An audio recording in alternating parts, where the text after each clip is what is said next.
AA varianten by the channel. Today, we're diving deep into one of my all-time favorite comfort foods, Jjamppong.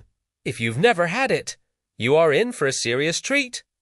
Jjamppong is a super popular Korean Chinese noodle soup, known for its fiery red broth. An amazing mix of seafood and vegetables, and those chewy, slurpable noodles. It's spicy, it's savory, it's packed with flavor. And honestly, it's the perfect meal for a chilly day or whenever you're craving something truly satisfying. Now, you might think making this at home is complicated, but I promise it's easier than it looks. I'm going to walk you through every step, from prepping the ingredients to getting that perfect spicy kick. By the end of this video, you'll be able to whip up a bowl of restaurant-quality Jjamppong right in your own kitchen. So, are you ready to learn how to make the ultimate spicy seafood noodle soup? Let's get cooking. First things first, let's talk about our ingredients.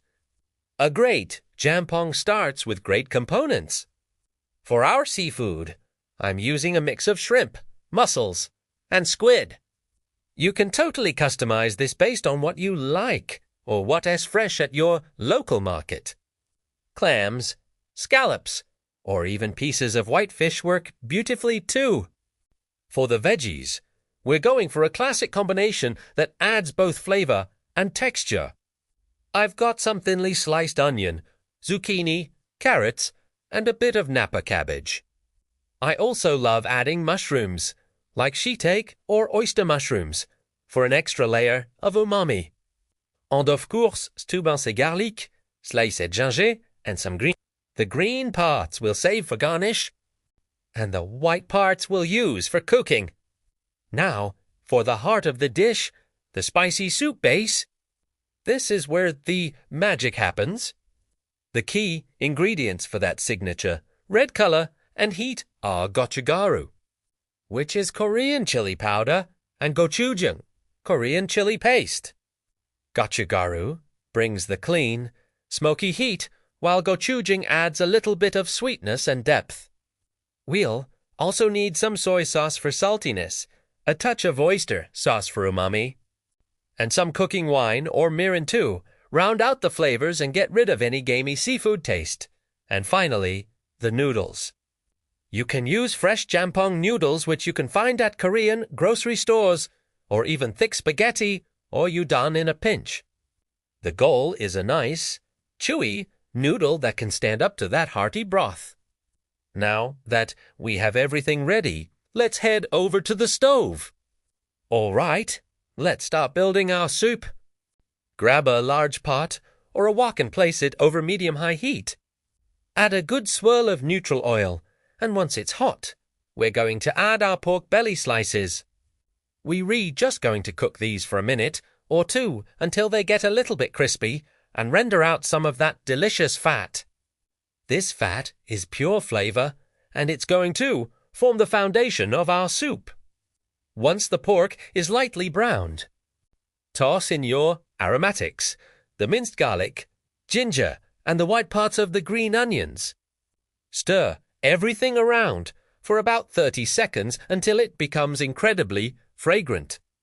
You want to be careful not to burn the garlic here. The smell in your kitchen right now should be absolutely amazing. Now, it's time to add our main seasoning. We're going to create a spicy flavor bomb right in the pot. Turn the heat down to medium-low. And add your gochugaru, the Korean chili powder. Stir it into the oil and pork fat. This step is crucial. We're essentially making a chili oil. Toasting the powder for about a minute really deepens its flavor and color. Be watchful, as chili powder can burn quickly. After a minute, add the gochujang, soy sauce, and oyster sauce. Keep stirring everything together until it forms a thick, fragrant paste. Let this cook for another minute to meld all those incredible flavors. This paste is the soul of our Jjamppong. With our flavor base ready, it's time to add the vegetables. Add in the sliced onions, carrots, zucchini, and cabbage. Turn the heat back up to medium-high on stir-fry everything for a couple of minutes.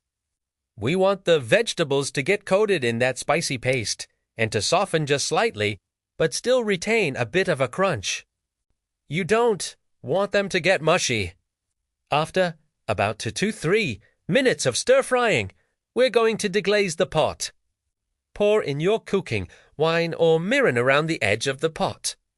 Let it sizzle and bubble, scraping up any delicious browned bits from the bottom. This adds another layer of complexity to the broth. Now, let's turn this into a soup. Pour in your chicken or anchovy broth. Give everything a good stir to make sure that spicy paste dissolves completely into the liquid. Bring the soup to a boil, then reduce the heat to a simmer. Let it gently bubble away for about 5 to 10 minutes. This gives the flavors time to really get to know each other and create a rich, cohesive broth. While the soup is simmering, it's the perfect time to cook our noodles. Bring a separate pot of water to a boil and cook your noodles according to the package instructions. Once they're done, drain them well and rinse them under cold water to stop the cooking process and remove any excess starch. This keeps them nice and chewy. Okay, our soup has been simmering and it smells incredible. Now for the final step, the seafood.